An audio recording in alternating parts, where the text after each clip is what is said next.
Welcome everyone to week number 5 in Science 200. We are on the downhill slope, so let's see what we've got going on. Last week you learned about scientific communication and how important it is and how you take research that's been done in science and present that in different ways depending on the audience that you're communicating to. And so it's really important to figure out who your audience is and what is their expertise. Maybe they don't have any. Maybe it's a bunch of 2-year-olds and you're explaining the solar system to them. Or it could be a whole group of experts in a topic and you are explaining your particular research to them. So your audience makes a huge difference in how you communicate and your style and what information you include, what jargon you have to explain and what you don't have to explain. So audience is everything about scientific communication. So this week we've got chapter 5, and chapter 5 delves into biases in science. You mean there are biases in science? I thought it was supposed to be unbiased. Yes, it is, but there are natural biases that individuals have, that groups have, that journals have, etc. And so we have to take that out if at all possible.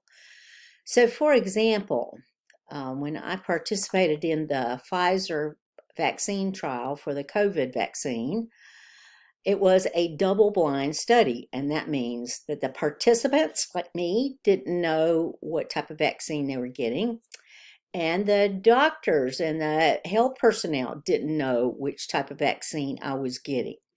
So we took out the bias of what I expected to happen and what the doctor expected to happen, and we just looked at what happened to those of us in the study.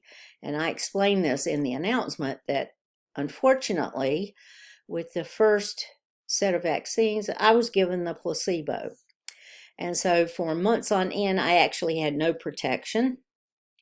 But when it became very apparent that that vaccine was working very well and was giving protection, they opened up the study and they actually gave the participants the actual vaccine, which was good. So then I was finally protected. And since then, I have been in the vaccine trial for the newest booster, and we were given a booster, but one group had half the amount, half the strength of the booster that the other half had, and right now I still don't know which one I've been given. So that's a way to take out bias in science, to have a double-blind study, and that's what you hear about a lot of the time, and that's what that means. Nobody knows who's getting what except for a very limited number of people, and then they can't share that information with anyone until the study is finished. So there are ways to take out bias that is inherent in science, and we have to do that. There are expectations that the researcher has. So when I went in with my electrophoresis studies, I thought the DNA was going to act a certain way. That's just what I assumed was going to happen, and lo and behold, it wasn't what happened. And so you have to just take what you see and explain it. That's another way to take out bias. You'll see that information is presented as probabilities. Those of you who follow any kinds of criminal cases, your interest in forensic science, whatever, if you've heard about DNA at all, you have heard of probabilities, right?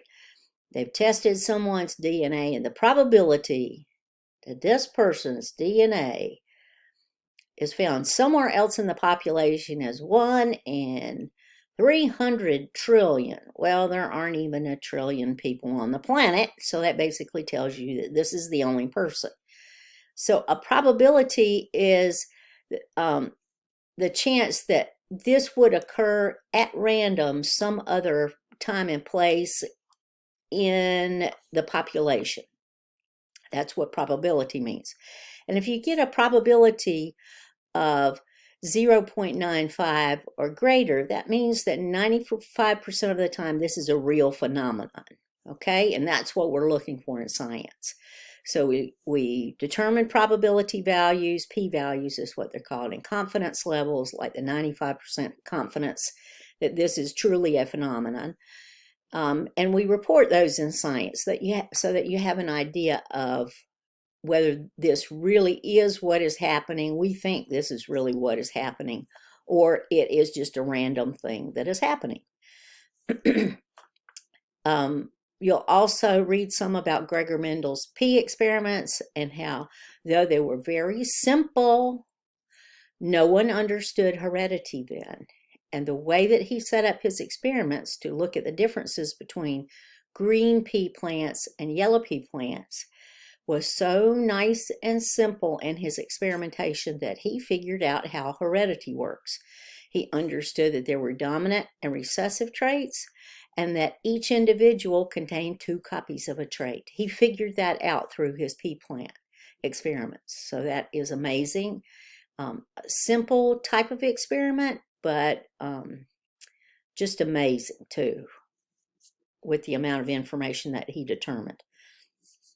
This week, you will also examine the Deepwater Horizon oil spill in 2010, where the Deepwater Horizon oil rig blew up, and the well that was in the bottom of the ocean spewed out oil for months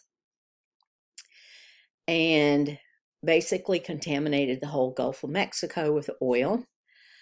And what the struggle was in determining how much oil was coming out of the well, how they were going to cap the well, etc., etc. So you will read about that this week. It is fascinating, though it was horrific. I don't know if you remember that, but we are still feeling the effects of this. There will be this oil down deep in the ocean, on the shores of the Gulf of Mexico, in the animals, in the algae, etc., for many, many years to come. So do pay attention to that, because it tells you how science was used in order to help solve this problem. And also this week, you're going to revise your rough draft and get it into a more workable, presentable form. You're going to use the rubric to guide your work, and you're going to come up with a good question to ask, like Gregor Mendel did. Why are there different colors of pea plants that show up in different ratios and generations? That's basically what his experimentation was. You are going to come up with a testable hypothesis. You have a question, but now you have to figure out a way to ask it as a testable hypothesis. And surely there is data out there for you to look up to help you figure out the answer to this hypothesis. Use that rubric to guide your work to make sure that you do what you need to do.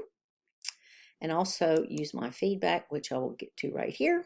So my tip of the week is to use my feedback to help you improve your work. There's a reason that I write feedback on the work that I grade to help you. And I did a lot of that when you came up with your original question. But I have written more, so make sure you read that and use all of that information. And when I grade these rough drafts, make sure you pay attention to that too, because when you put your final project together in a series of slides, PowerPoint slides, or something similar, you can do the slides in Canva or Google Slides or wherever, but you're going to put together a final presentation, and so you need to use my feedback to make that the very best final project that you can. Okay, use my feedback. And if you have any questions, if you read my feedback and I have no idea what you're talking about, please just email me. I'm here for you. I will answer any questions that you have.